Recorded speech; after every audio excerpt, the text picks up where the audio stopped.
Hello, everyone, and welcome to an all new episode of Deep Cups Live. I'm your host, Antoine Reid, and today we have with us George Rico from Gran Habano Cigars. He's been in the industry for quite a while, and you might consider him to be one of the, I would say, pioneers of the boutique area of the cigar industry. But we're going to learn more about him and his time in the industry in today's little live chat that we're having going on here. So let me bring on our guest. George, how are you? I'm doing well. Good afternoon. How's everything? It's going well. Like I was telling people, I always refer back to this the Cigar Press cover from years ago that was talking about the pioneers or kind of like the people responsible for starting the boutique cigar category. And I know you were one of those people on that cover. And this year we've had the pleasure of speaking to many of those people like Matt Booth and Pete Johnson, especially. And I wanted to get to speak to you because I know that, like I said, you were kind of there years ago when this whole area was still starting. So I know you have some very good perspective, I would say, on the boutique area or category within the industry. Yeah, it's been a number of years since the cover. It was a great experience having be sort of thought of part of that particular group that was on that cover with a lot of the great guys that have come since then to create some unique projects in the last, I don't know, it's got to be 12 years. And, to be considered as part of that, I appreciate it. And thank you so much. What was it like back then with the boutique being called boutique?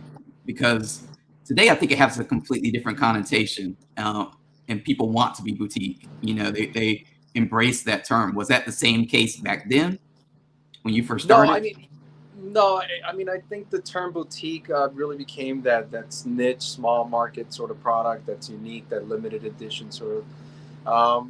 Back then, it was really more of smaller companies that were competing with the much bigger, well-known brands that exited the '90s and were a lot bigger, or maybe some were created during the late '90s that became pretty big.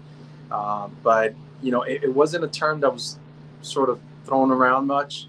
It was more of a small companies, bigger companies, and as it developed, we sort of did take that boutique, smaller production name to apply to much smaller brands, and now you have the micro boutique.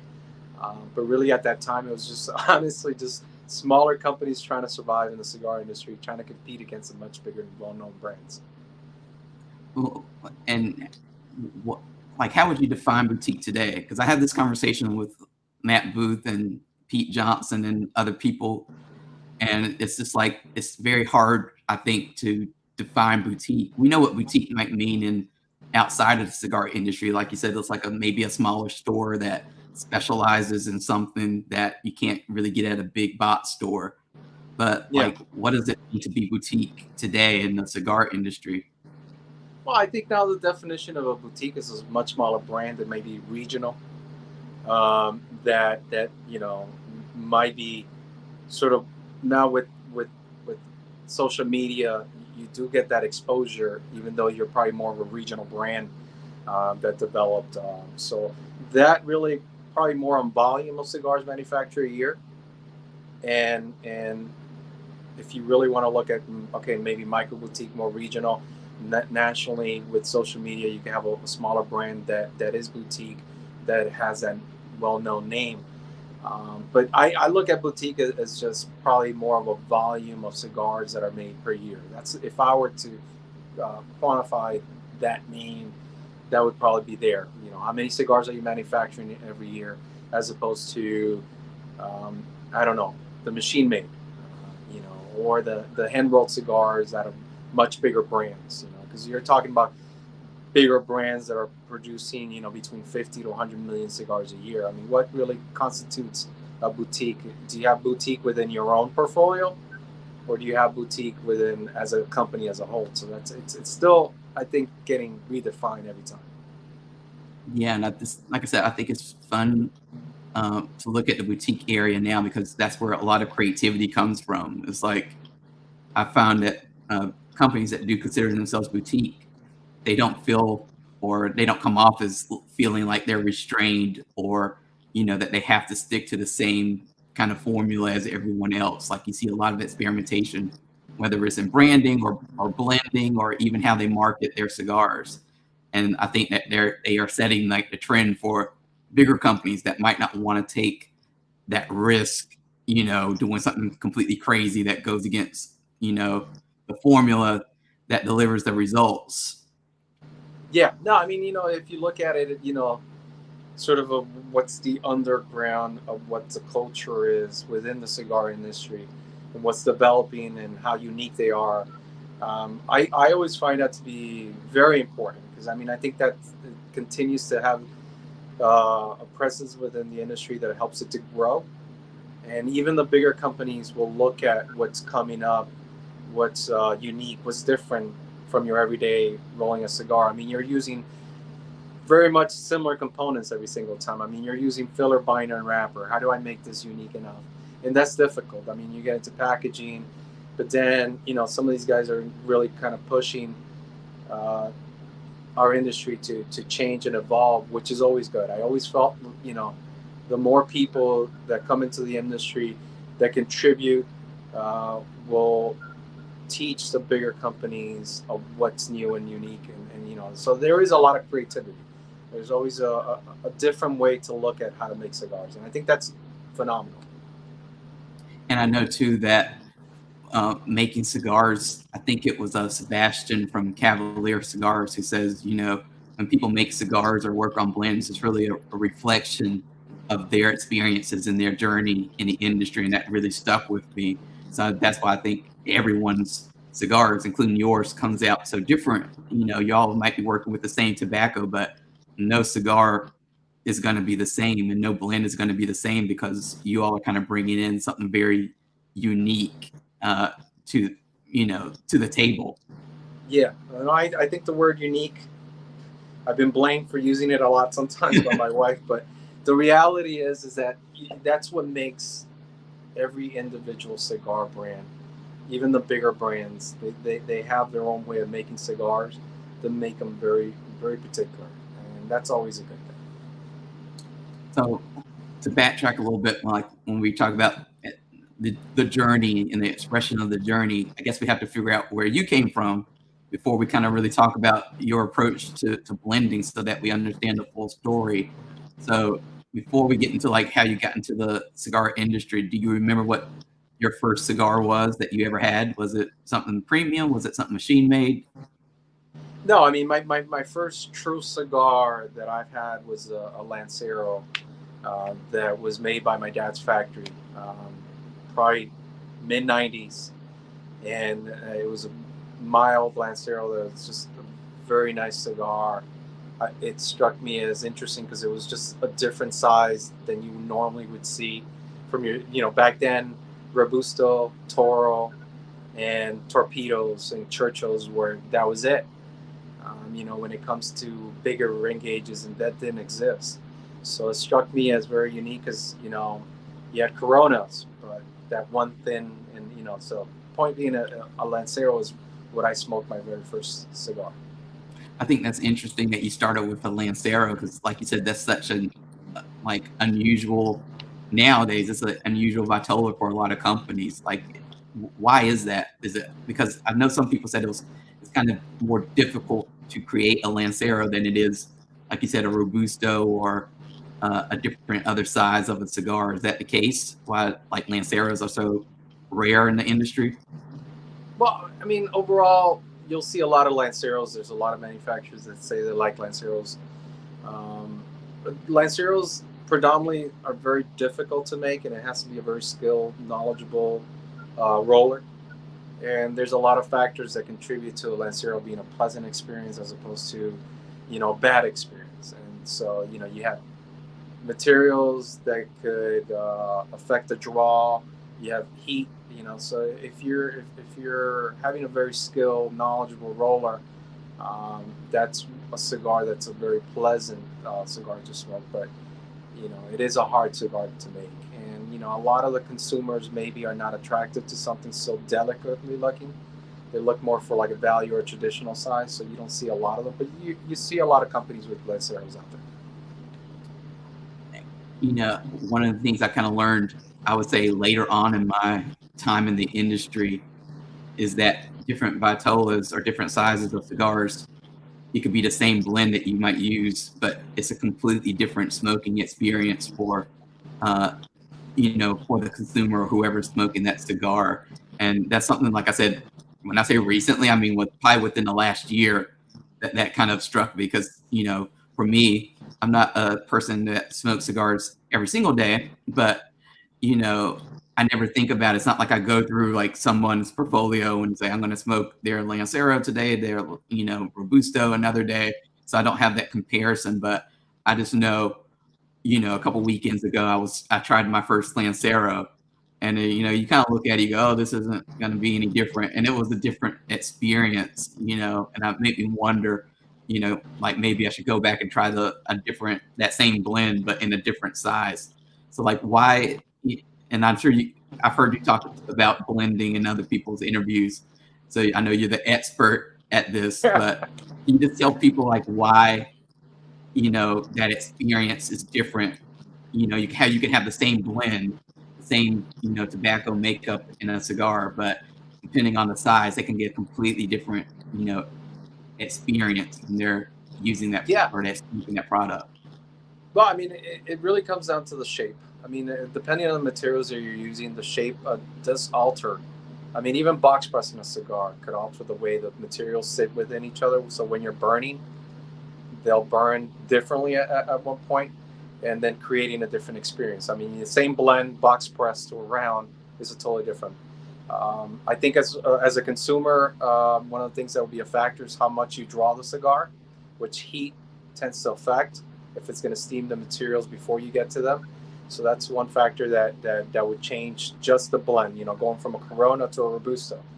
The percentages. I mean, you're utilizing in a small ring gauge, a binder and wrapper in a Corona, which is a 42, 44, and then you're going to a Robusto. You're pretty much almost about the same amount of materials within the wrapper and the binder. The fillers will alter. And, the right cigar manufacturer and blender will try to maintain the blend, but you'll see that, ultimately the flavor of the cigar, how it burns, and the materials that you utilize could alter the experience. Maintaining the same blend, percentages of filler, wrapper, binder. So I think you'll find that a blend that, and the goal for cigar manufacturers is that every cigar that you pick on one brand is always going to smoke the same. That's the secret, really. I mean, you got to balance it out. But even that being the case, you could have a slight change depending on what you eat, what you drink, how fast you smoke the cigar, the humidity, the heat. So a lot of these factors do affect how a blend goes from one size to the other. Construction-wise, the goal as a manufacturer, as a cigar blender, is always to maintain the blend in different sizes. But they will change sometimes depending on the maker. It could be, it is a handmade cigar, so a different roller, different table, just that one little piece more of a filler could affect it. So it's a lot of different variables, but overall, yeah, I mean, you'll taste the flavors in a Corona probably a little bit different than a Robusto in a particular blend. Yeah, I was going to ask you, for someone I know people smoke cigars for different reasons. Some people smoke it just to relax. They don't care about, figuring out the makeup of the blend and the flavor profile and all that stuff. And there's other people maybe, who want to get really deep into the process and they want to, identify all the flavor notes. They want to, talk about the aroma. They want to talk about the tobacco makeup of that cigar. For those are two completely different experiences that you're kind of going into it. So is there a particular size of cigar that's better for if you really do want to, get the flavor profile or experience that flavor profile? Is there one that you kind of recommend people kind of pick up, or a size? Well, I mean, to me, a size that It's kind of in the middle. That sort of goes to a small ring gauge, but going towards, maybe a more traditional and even bigger ring gauges. Corona Gorda's where I blend. I blend in 46 ring gauge cigars. The reason is my favorite size currently in the last probably 10 years as opposed to Lanceros. I love Lanceros. I just don't have the time for them. So that's a cigar that I'll pick and, really give it its time. But I think it's really difficult to blend in that particular ring gauge because you're really sort of you're trying to fit a lot of different components within that small ring gauge. That's one size that really always draws my attention. I've always loved, I think it's a very, it's not that far from a Churchill, which a traditional Churchill was 47. Now it's a 48. But now you even find Churchills 50 and 52. So, I mean, the landscape has changed from the last 20 years. When you get into the particular blends, the wrapper that you're going to smoke with, but I think that's one size that if you're going to smoke anybody's cigar, that would be a good ring gauge to start with. I think that's a really nice, and then go from there, go up or down and find what you like. I mean, a lot of people like bigger ring gauges because there's more air, more draw, get to taste more of the tobacco, but that does affect how much filler you're getting into that blend as opposed to the binder and the wrapper. So it's a little bit different. The 46 ring gauge, I recommend it. Okay. Now, when I know that a lot of people kind of come into this industry in different ways, and there's some people who, like you, who had fathers or grandfathers or even earlier generations working in tobacco, so it just seemed like a natural progression that they would get into the industry. And there's other people who kind of are first generation who got into the industry. I know you said that you were working with your father, but working with your father doesn't always mean that you would automatically say, like, yeah, I want to get into this industry. So for you, to this day. yeah. So for you, did you always kind of think when you were younger, like, yeah, this is an industry I want to work in, or that it kind of was like a roundabout way that you kind of found yourself, getting involved in the industry? Well, I don't know. I think kind of one of the things was that I've been sort of a very creative person my whole life, and it was like a good medium for me to come in and sort of be focused on creating different things. Been around it from a very young age. It's sort of everything I sort of knew.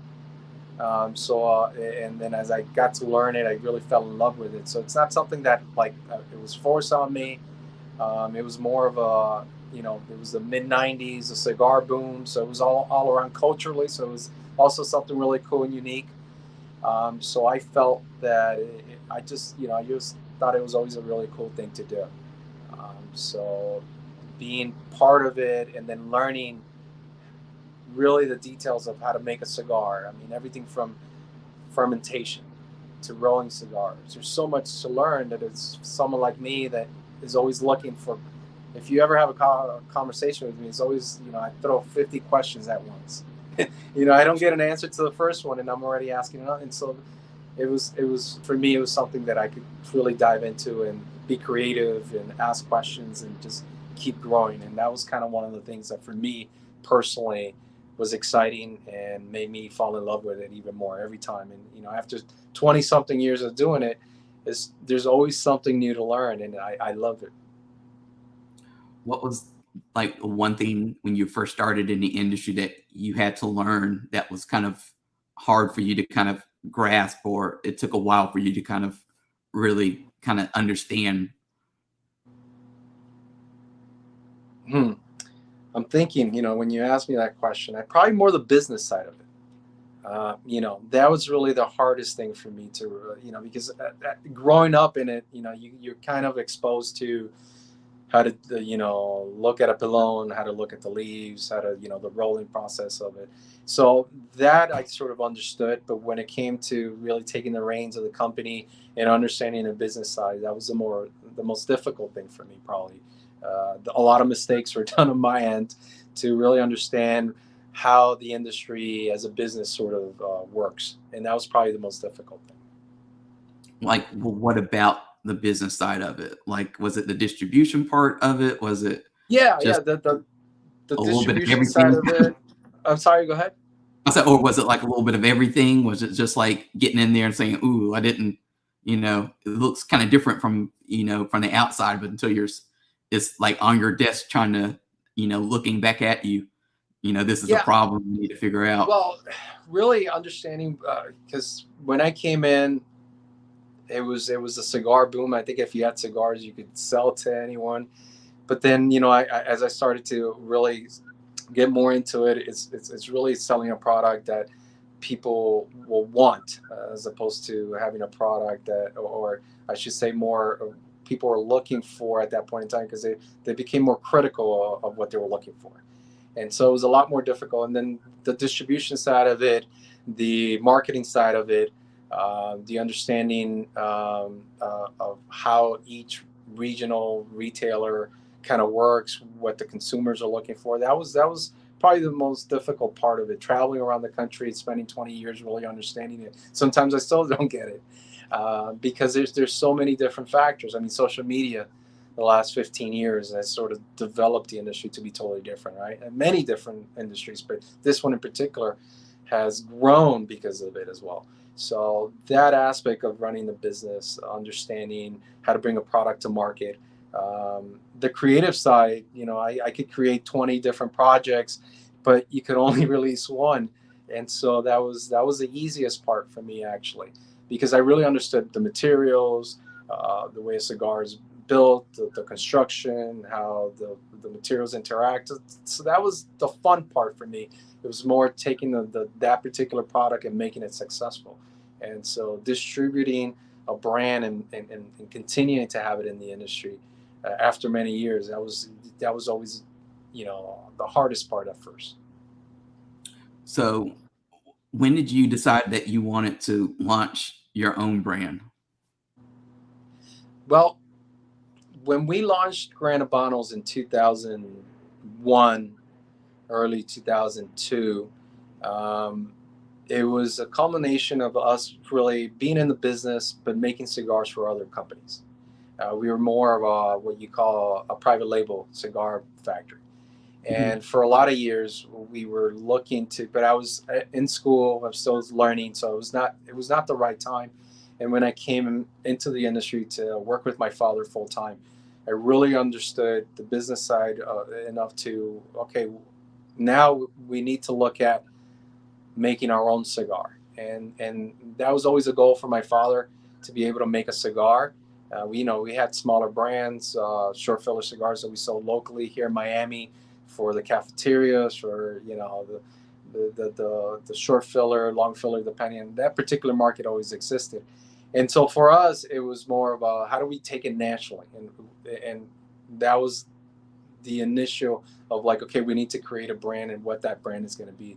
That was, late 90s, early 2000. So, like, how did you get started? Like, was it with the name had to come first, or was it like, did you already have product in mind or like a blend in mind that you kind of wanted to So release? so the original release was my father's blends, and they're still in the marketplace. I mean, the Connecticut number one that people knows, the Habano number three, our Corojo Maduro. Those are blends that we were already selling, and we just felt that they were great cigars. I mean, we made a living initially doing those blends, and then we just felt that the name was what we needed. The packaging was what I created Mhm. afterwards. So all the little details in creating a brand was, we already had a product, we were already selling it. How do we sort of name it, brand it, to take it to market? And that was probably the hardest thing, because with selecting a name at that time, you're talking about still late 90s. Everybody was still looking at what the Cubans were doing, as opposed to now the Cubans and the rest of the world are looking at what the American market's doing, right? So there was an association with creating a great cigar, and we thought that the name should fit at that time, that particular, and that's what became our name brand. So, I Which mean, means that to anyone, it really sort of means that it's become in the lexicon more of the great cigar. If you really want to look at a translation in Spanish, a habano, it's a cigar really at this point in time, and we coined the name more the great cigar. That's what we wanted to call it. So I was about to ask, like, what does the name mean to you? Because I know a lot of people have different interpretations. So, uh, Hmm. and I think it was probably easier back then. I was speaking to someone today about coming up with, a name for your business and branding, and I'll say it's so hard to do that now because there's so many companies out there, and you have to look at the trademarks and make sure you're not trying to copy someone. And it's like so many names are taken. So you kind of did it at a good time because I think back then it was maybe it probably wasn't easy, but it was probably easier than it would be like now trying to come in because I see so many in different industries, but now it's even in the tobacco industry. You see so many lawsuits over names and trademarks, and it's just Yeah. crazy how easy it is. You may mean absolutely no harm in doing it. You may not think about it, and then you could easily, release something, and somebody's like, "That's too similar to our name, like that infringes on our trademark or Yeah. something," and it's just so hard. Yeah, Uh, it is hard. I mean, I always tell anyone that's starting out that's going through. I was actually having that conversation prior to the podcast, and I mean, when it comes to things like that, is there's still such a small industry. It's still, I mean, there is a great culture within our industry. Everybody knows each other. I mean, for the most part, a conversation, a phone call will fix any issue, mhm. and go in that direction. I think people are creative enough to be able to change their names. It's unfortunate. I mean, at one point in time, you have to defend what's yours, and I understand that there's a lot of hard sweat and tears have gone into creating something that someone's going to sort of piggyback on. So I understand that, but sometimes a conversation will fix anything. We have somebody who's been watching the show from the beginning, Marshall, and he had a question for you. He says, "Do you identify your brand as a premium or a boutique brand?" Well, the thing about it is that I sort of, based on volume wise, I do consider our brand to be, it's still boutique. I Hmm. mean, in essence, maybe I've done a very good job at marketing the brand and created it, and globally people recognize it. But we're still, relatively compared to other companies, is still a small focus on more quality and production and numbers, as opposed to sort of a brand that's maybe 1,000 boxes a year. I don't know. I'm just saying, number. But that being said, when we look at what premiums is, it's a different word in the terminology that I use, because a premium cigar is a hand rolled long filler cigar, as opposed to, as an example, a sandwich or a short filler. So that's the premium side of it. But even in our portfolio, we have core brands, premium, and now we have ultra premiums. So it all depends on how you sort of define it. I mean, it's kind of one of the things in our industry that the standards of naming things has been blurred, because the Churchill was very traditional, Corona was very traditional. Now people are naming, the Great Whale 7x70, and so it's a little bit different. So, yeah, I still think that we're considered a boutique brand in essence, comparable to other companies. And do we make premium cigars? Yes, we do.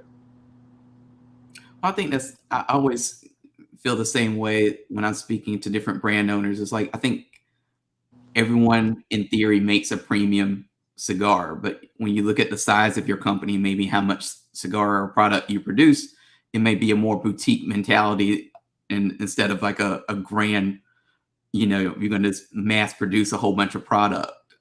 Yeah. So I think Yeah. everyone. Even within my portfolio, I mean, my catalog really comes down to, I mean, the Zulus, anything on the STK lines is if you were gonna separate that and create a company on its own, we only make about 500 boxes a month of some of the products that we make. Zulus, I think we only make 500 boxes. The Black Dahlia as well. The Reservas is really small amounts of it. So it all depends on how each company looks at it. I don't like to define it sometimes, because my boutique to maybe General's boutiques on some of their products is boutique to them. So Mhm. it's all depending on how the consumer maybe coins it. I guess it would be the right way to go. Like I said, I always go back to an interview I did with Rafael Nadal a year or two ago, and he was saying that boutique can be more of an attitude that you kind of take rather than it being like a descriptor for a whole category of product. He's like, boutique is just a different mentality that you might have to have just that sets your product apart from someone else. So it could Yeah, be many. yeah, like I said, I mean, not to beat on their horse, but I guess you could look at it as a marketing ploy as well, depending on who the companies are. I'm not saying anybody's wrong, but Mhm. it also kind of has that appeal of interesting to that particular smaller group online, and then getting them to try the cigars. I feel that a cigar at the end of the day has to represent itself, the work of the blender, and the quality of the cigar represents itself. And if it's it's a 20 million cigar production to a 20,000 cigar production, it all really comes down to the quality of the cigar. That's what really sell. That's what's going to sell and make a cigar what it is. Now, what was the first blend that you worked on just completely that was like your own blend, your own take on the, on the category? So the first blend that I worked on was a product that I developed back in '05 that was called the VL, very limited. So that was the first Gran Habano extension or new brand from Gran Habanos at the time. So the Gran Habano VL, then we came out with an Azteca. So anything after that, I sort of blended and developed. Everything that you see out there now is like I said, the Black Dahlia, the blue and green, the 20th anniversary now this year that we're releasing, and the Persian Kings, all those different I had a hand on. So that was sort of the first big blend that I worked on, uh, or brand that I released nationally. But the first true blend that I worked on was a Lancero, which I would carry for years, handing out to people, and it was what became the Zulu Zulu. And that was why I was very focused on smoking Lanceros for a long period of time, and I would hand them out from a bundle, and eventually it became a brand, which is the Zulu Zulu Connecticut, and then the Habano afterwards. But that was the true first blend that I ever worked on, my first true blend. Is that the one that has the most significance to you, or is that another one in your portfolio? I think it is the most significant because it's sort of a project that I've changed throughout the years. I sort of always try to attach it to a message. The first one was very unique because it brought out a message that had some street art on it, and it sort of was my first blend that I worked on that I thought it was unique and different. And when people smoked it, they really liked it. So ultimately, at the end of the day, if was at a firing squad and I only had one cigar, that would be the one I want. How important is it for your products to have a story behind it? Huge, huge. I mean, for me, a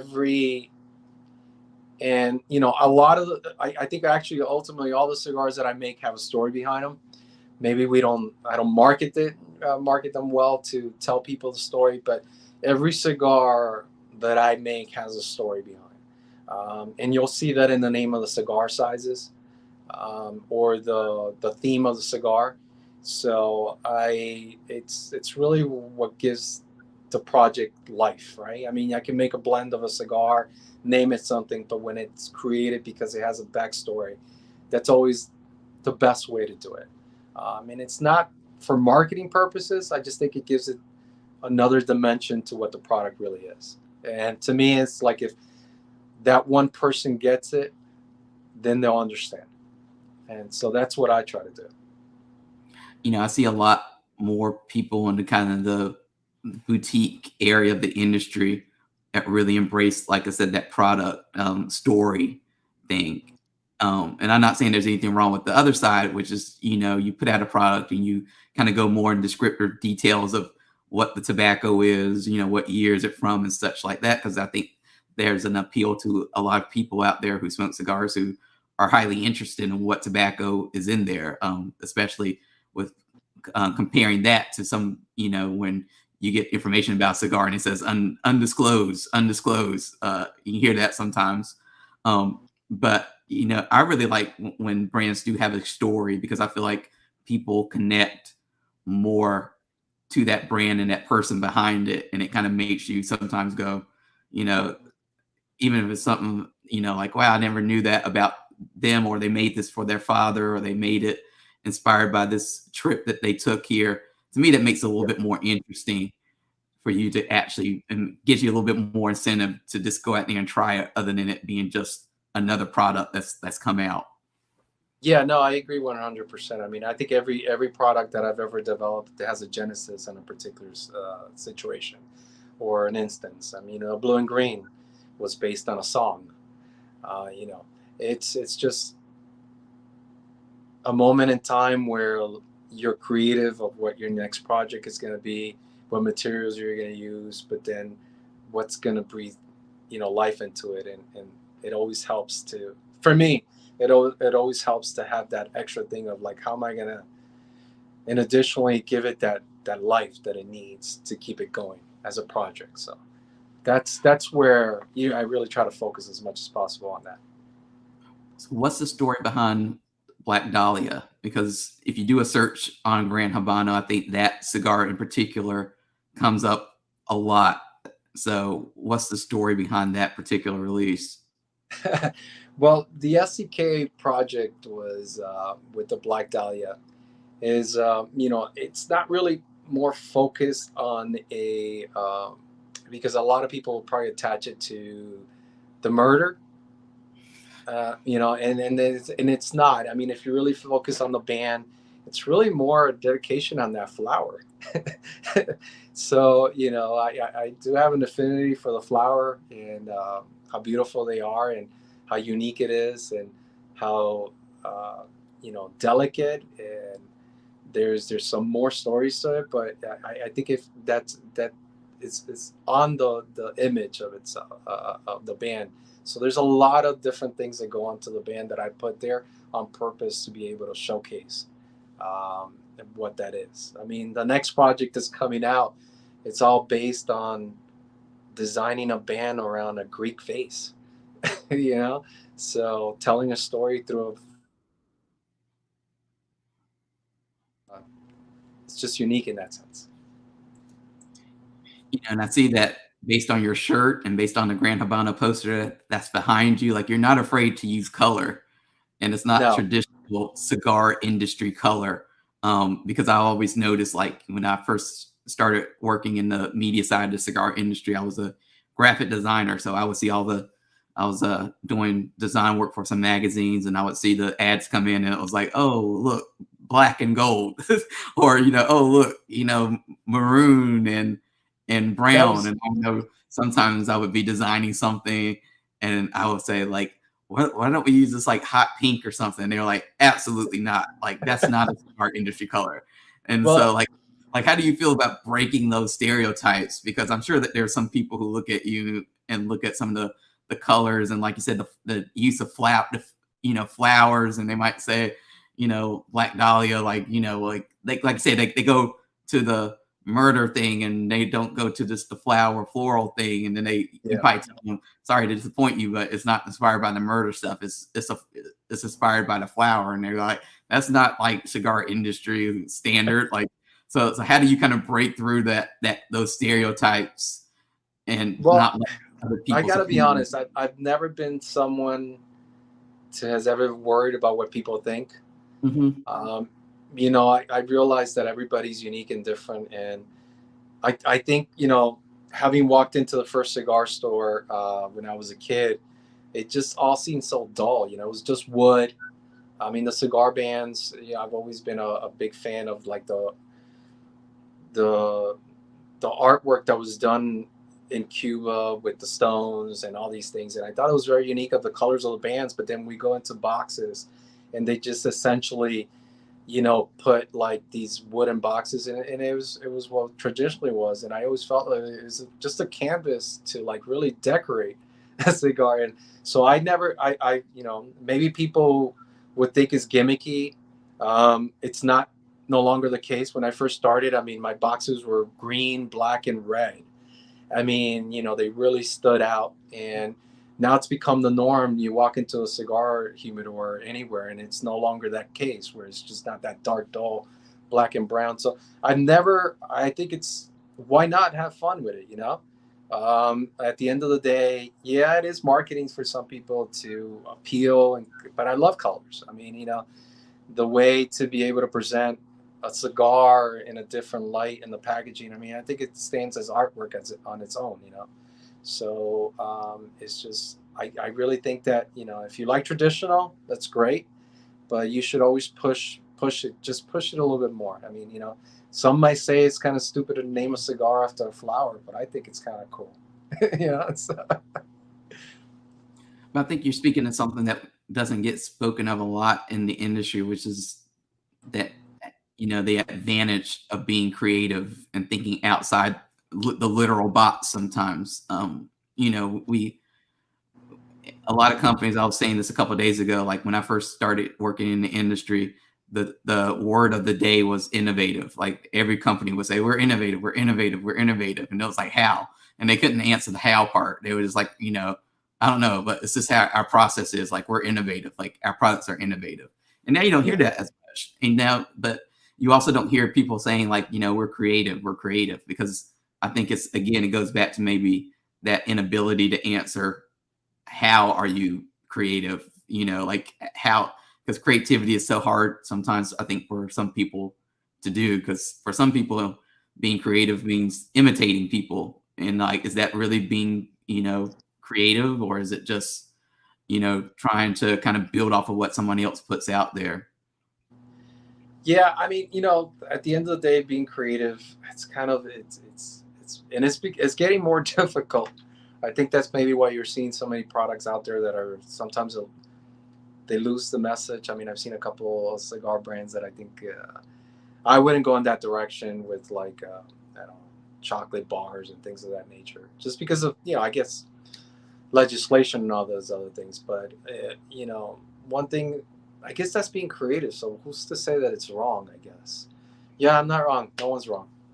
I mean, but So is there anything in the industry that really kind of, I won't say gets on your nerves, but like that kind of irks you a little bit, like when you see it happening, and you, of course, you don't have to say any particular brand names, but like when you look at it and you go, please stop doing this. Like for me, it's always like ratings, because I know people love cigar ratings, but when I see a rating, I can never find like how they got to that, you know, that I, rating.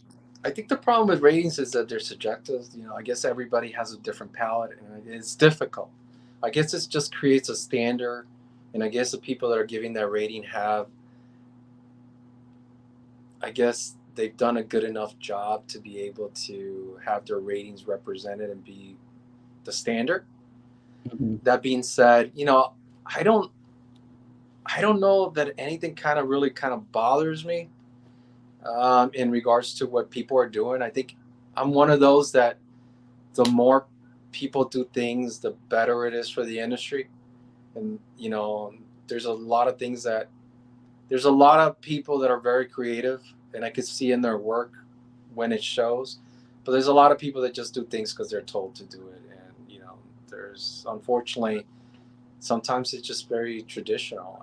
I do people do like traditional? I guess the way to look at it is traditional with modern. I guess I don't know what the contemporary part of this is right now because everyone's kind of in one pulling in everywhere. So I just don't know.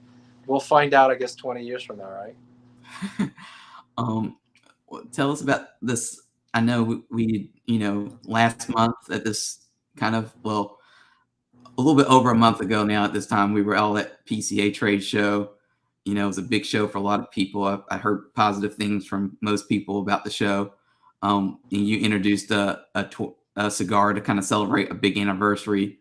So kind of Yeah. tell us about that cigar, and kind of like, again, what's the story behind, you know, this cigar?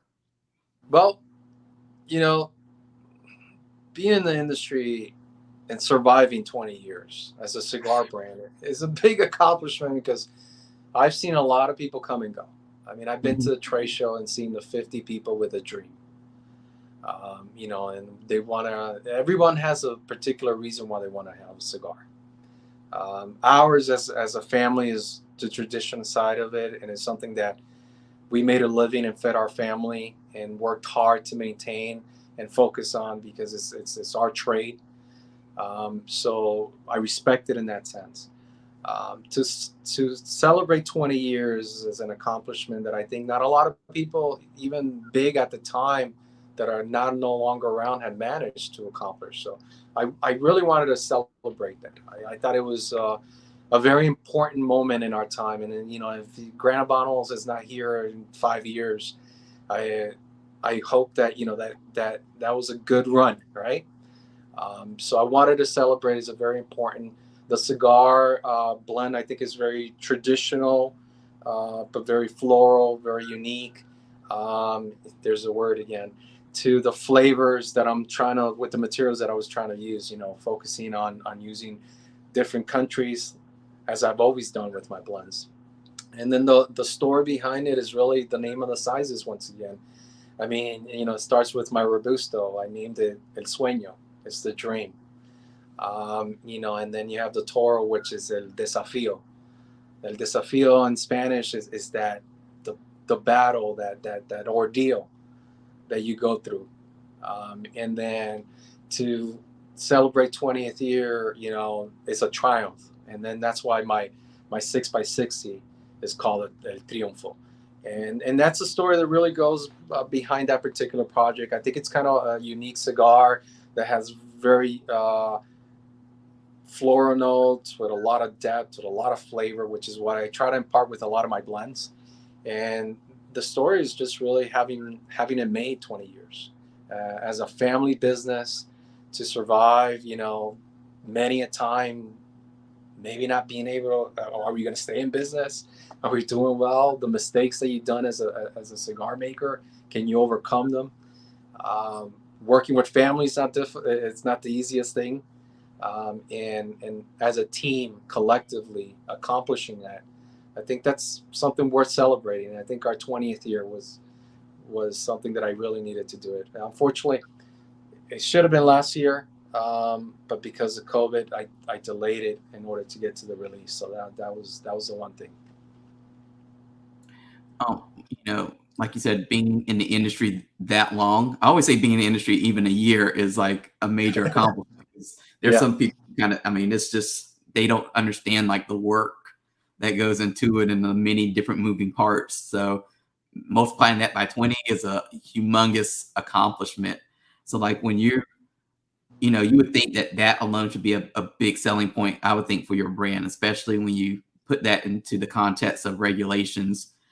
People always want to know, are you going to be around? Well, it's like you have, some of your products are grandfathered in by the FDA, so you don't have to worry about, that aspect, which again makes it appealing. But yeah. when it comes to you dealing with some of the retailers, do you still find that you have to sell just as hard now as you did 20 years ago when you were just starting?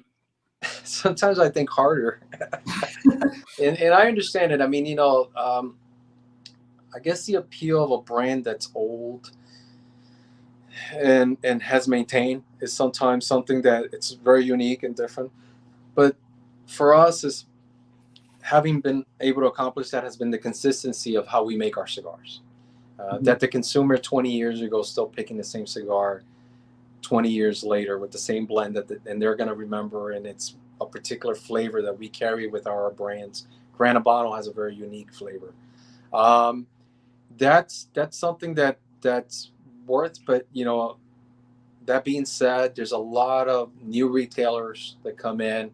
Um, I don't like to say the fact, but there's a lot of hobbyist retailers, unfortunately, that you could tell who are the retailers and who are not. And sometimes it's difficult to deal. So the retailers that were around maybe 15, 20 years ago were the old guard. I mean, you still have a lot of those guys, but there's a lot of people that have gone. So they understood, they were seasoned. They knew how to market a cigar. They knew how to sell cigars. And then the evolution of online, social media, a lot of those things have made it, I think, a lot more difficult to sell a cigar. Mhm. It's a lot more difficult to stay in business at that point in time. And I think that's probably a reflection of not being able to see brands unless they have something that's really good stay in the marketplace longer than 2 years. Yeah, and I was going to ask off of that, like when especially coming off of a trade show, what are retailers asking for now? Like, what are they looking for in terms of like, onboarding you as a brand that they were going to carry in their store. Because I think a lot of people don't, when you think of stores and retail, you automatically go big box. So you think Target and Yeah. Walmart, who has ample space, and yet a cigar store is like a fraction, like a fraction of a fraction of a fraction of that Yeah. size. And the humidor may look huge, but I was speaking to somebody else about this, but there's some brands that tell people like you got to bring in this many facings of the cigar, and that takes up a good chunk of that humidor, and then they have like only so much space. So I Yeah. know that they're looking for different things. So like, what are from what you've heard, like what are the retailers like looking for now in terms of like deciding whether or not they're going to bring in your product? Well, I think it's always been the case, but there's two things that retailers look for: what's new, different, unique that my customers are going to appreciate. That's one segment, but as a whole, if I was a retailer, I would look for companies like and it's not because I I run a company that sells cigars, but I would look for the infrastructure behind the company. Mhm. That's really you have to understand that behind me, there's hundreds of people, and there's a big infrastructure between farms and factory and curing barns and distribution, selling. All those things are what I would think a retailer would want in order to have that sort of that view that they're going to have a product that they're going to be able to get behind. That's what I would always hope that retailers look for. And then you do get into the what's new, what's maybe price point depending on their customer base. So there's always been those same questions, but you have the two that are always sort of interfering or crossing, where what's unique and what's new, but what can I have that people understand and know and will continue to buy, and can I continue to buy that product if I get behind it years later from now. So that's if I was a retailer, that's what I would be doing. And to go off of that, you see a lot of brands kind of using price to like set themselves apart from different brands or in the humidor and such. They you have one end of the spectrum where it's like, they can offer that cigar product under $8 or something like that, and it's a premium product, and they say, this is great quality, it's as premium as ever. And then you have other brands that go, above, I would say like the $30 mark, the $40 mark, sometimes the $50 mark.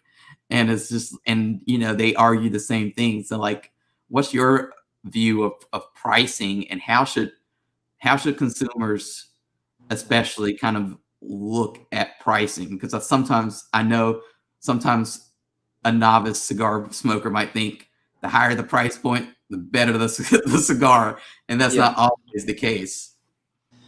Well, yeah, that's one of those things that it's difficult, and I don't want to knock anybody on either or, right?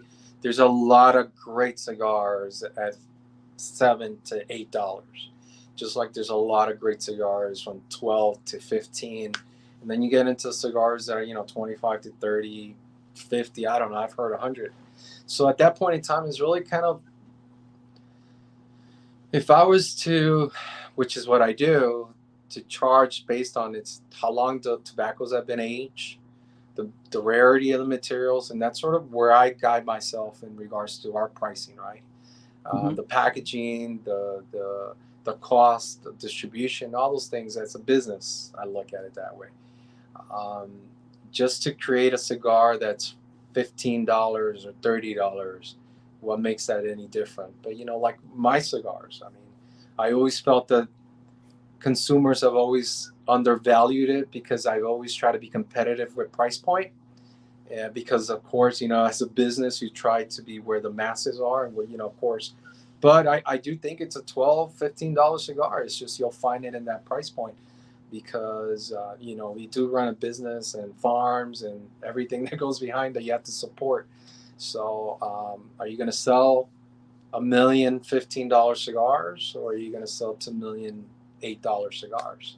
So that's it all as a business, and I'm talking more as a business sense of it. Mhm. So if I were to say to a consumer, just do you. Buy what you like. If you can, if you find what you like, if it's a $2 cigar, man, keep smoking. It's what makes you happy. Are they great cigars at 15? Yes. Are they great cigars at 8? Yes. But it all depends on what you like, and that's what I would tell anyone. Awesome. I'm always curious about that because, on Instagram and amongst friends, there's always a discussion about pricing, and people always say, why are these prices getting out of control? And like they're going up, and like the quality isn't really, changing. It's just, and sometimes in some cases with the pandemic, unfortunately, some of there are some quality control issues, which I can understand because Yeah. some of the factories were losing, workers or didn't have the same capacity, yet they were trying to keep up with the demand at shockingly, the skyrocketed. So Yeah. I think price was always kind of, something that a lot of people was just wondered about. So it's You nice to know, get your perspective on it as a brand owner. yeah. The only thing I would have to say is that, depending on the companies and the brands, things are getting very difficult. As Mhm. a cigar maker, I see it. The cost of making a cigar is going up and up and up. And, you know, the labor, I mean, Nicaragua is an example, is a perfect example, a country that's losing people. I mean, to go south or to go north, and the majority are coming here, and for whatever the reason may be, politically, instability, crime, all these things that are factors, and those create a lot of additional cost. I mean, I could see maybe where you have some costs going up. Hopefully it maintains, but there's always that fear currently, right? Because we're dealing post COVID, right? All right. The gluts of inventory are developing, so maybe things will go down. We just don't know. All Um, right. I've been looking for a bicycle for 2 years, and then now the prices have gone down. So, because now there's inventory, so you just don't know. I mean, it's all the supply and demand, unfortunately. As we kind of wrap up the show, there's always two questions I like to end with. One of those questions being, what's your why, or what motivates you to do what you do? Well, to me, it's the passion I have for cigar making. I mean, it's not a job. To say that I wake up every day and I dread coming to work, I don't. It's a dream to me because I see it's what I live for, and it's to make cigars. But at the end of the day, that question was posed to me when I first was gonna, have my sales force come on board. And then one question that came to me that has always stuck with me, as they asked me, why would you sell cigars? Why would you want to sell your cigar? Why? And I always answer that, and I always will. And it's for that moment in time when that customer is smoking that cigar, and I'm part of that experience, that happy wedding, that fish you caught. That's what makes me make cigars. That's why I do it. Awesome. And the last question is, someone has an idea for a business. It might not necessarily be a cigar or tobacco related business, but they have an idea for a business. They want to get started, and they come to you and they say, George, I know that you did it. So obviously you know what you're doing. So what advice do you have for that person to kind of get started in launching their own business, or just in general becoming an entrepreneur? Yeah, I would have to tell you that whatever business you're going to do is you have to learn your trade. That's number one. You have to learn what you're doing. You have to be passionate about it. You have to understand what it is to make, if it's a product or service, really give people your best, 100%. And that's going to translate into being successful. It's knowing your trade, really understanding what it is that you do. Awesome. Well, how can people follow you and follow Gran Habano Cigars? I know there's going to be people who are watching this video, so they've seen the banner that's been up most of the episode, but there's Which I also, appreciate. Yeah. and there's going to be people who are just listening to this on some of the podcasting platforms. So can you just tell people how they can kind of keep up with you and keep up with Sure. So you could your follow us company? on our webpage is ghcigars.com. You could also at Gran Habano Cigars on Instagram. Personally, you could follow me at Gar Cigars on Instagram, and also on Facebook. Gar Cigars, GAR Cigars. Awesome. Well, I want to thank you for coming on and spending a good hour just talking about you and your experiences in the business. Like I said, you're someone that I've always seen at the trade shows. I think the last time I saw you at the trade show, I stopped into your booth like maybe the 2019 trade show before everything kind of went crazy with COVID. Yeah. So that was a while back. So, but we've never had time to really sit down and talk because you're always, luckily, your trade show booth is always busy and you always have people coming in and waiting to come in. Yeah. So I always like this little format of being able to kind of chat and kind of learn more about you and your brand. So hopefully people watching and listening either live or in playback mode will learn a lot more about Gran Habano. And when they see your products in the store, they'll want to give it a try because they know that there's a story behind it and it's not just another product. Yeah, I appreciate it. Thank you for having me on board. I had a great time. Actually, it was a learning experience being in on the show. The questions he asked are, posed really good, intricate things in my head that now I have to go and analyze once again. So it's always good to question why, and I appreciate it. Thanks for the time, and No I'm problem. glad, and hopefully we get to see each other in person next time, and we'll continue the conversation. Yeah, definitely. For anybody watching on Facebook, YouTube, or Twitter, just make sure you hit that like button or subscribe button to be notified of anytime we have new shows. We have at least one a week. Some weeks we have more than one. We have one coming up Thursday, and then we have a whopping 3 shows next week. So it'll be very busy. So we're going to close out August kind of in a big way. And if you're listening to this on any of the podcasting platforms, just make sure you hit that subscribe button and also leave a review because reviews help me to improve the show and improve what we're doing. And there's always room for improvement. And then if you missed any of this episode or any of the other 100 episodes, because this is 101, you can catch any of those shows on deepcutslive.com. And like I said, and this show will be up on the website, hopefully tonight. If not tonight, then early tomorrow morning. So thank you again, George, for coming on. And thank you, everyone, for listening and watching. And until next time. Take care, guys.